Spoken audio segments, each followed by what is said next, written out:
So this is an absolute value here. And what we're going to do is we have to figure out what cosine of 180 is. First off, you have to figure out what the reference angle is to 180. So what would a 180 degrees look like? Remember, all angles start right here. You have to go around 180 degrees. And that would make a perfect straight line. It would end right here, right on the line. So what you're supposed to do is, this is the ending part, this is the end of the angle. You have to figure out how much of an angle there is between this end and the x-axis. So how much space is there between this line and the x-axis? 0 degrees. So your reference angle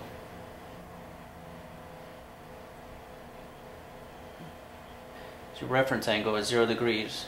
So when you're looking at cosine at 180 degrees, it's really like looking at cosine of what? 0. Well, you have to really be careful. You can't just put cosine of 0. Now you also have to pay attention to what quadrant it's in. So what quadrant would that be in? Is it quadrant 2? Is it quadrant 3? Or is it in between? It's in between, right? Well, it's in between quadrant 2 and 3. What function are we looking for right here? Sine or cosine? Cosine. So what is cosine in quadrant 2 and 3? Remember, all students take calculus.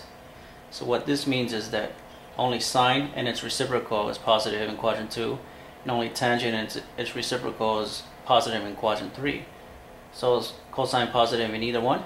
No. So cosine must be negative. So this is how I'm going to write this. I'm going to write negative cosine of 0 degrees.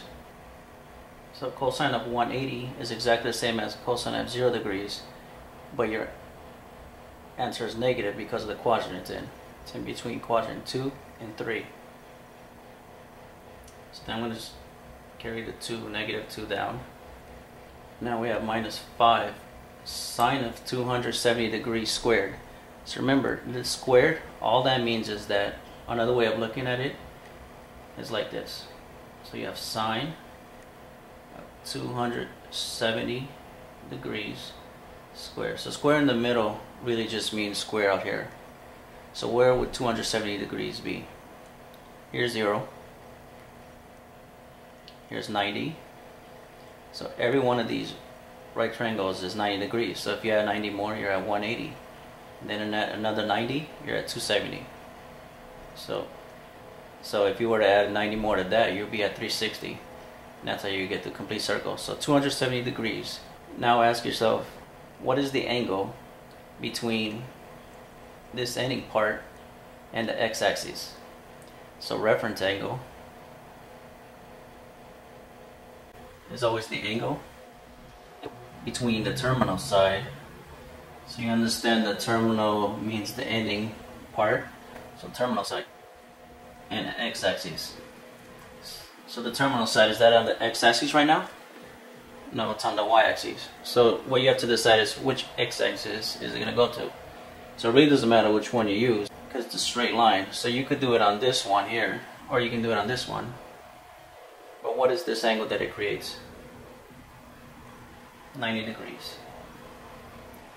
So that's what we're doing. We're finding reference angle. So sine of 270 is kind of a big number. So we're going to use its reference angle. So we're going to look at this as, I'm going to leave some space in the front because we have to make a decision if it's positive or negative. We haven't made that decision yet. So this is the same as sine of 90 degrees squared. Now, what quadrant is this terminal side in? So it's between quadrant 3 and 4. What function are we evaluating right now? Sine, remember. So is sine positive or negative in these two quadrants? Now it's negative because the only thing that's positive is tangent and its reciprocal and cosine and its reciprocal. And those are the only ones positive, so anything else here would be negative. So sine would be negative. Now let's go back and evaluate this. Now remember, this is an absolute value. So you have absolute value of negative 2 times, what's cosine of 0? So cosine of 0 is 1. And you have to remember that. Now what are you going to do with that negative? So you have to bring it to a negative 1. Okay? Now you have minus 5 times, what's sine of 90? So sine of 90 is 1 also, but there's a negative sign, so you have to negative 1. And don't forget, there's a little squared up here, so you have to square it. At this point, it's just basically negative 2 times negative 1, which is 2. And then what's the absolute value of 2? It's 2, right? So 2 minus, and then negative 5 times negative 1 squared. What do we do first? We have to square first, right? There's parentheses, so you do what's inside the parentheses. So 5 times, remember it's positive 1. So you do multiplication or subtraction first? So you do multiplication, so 2 minus 5, which is negative 3.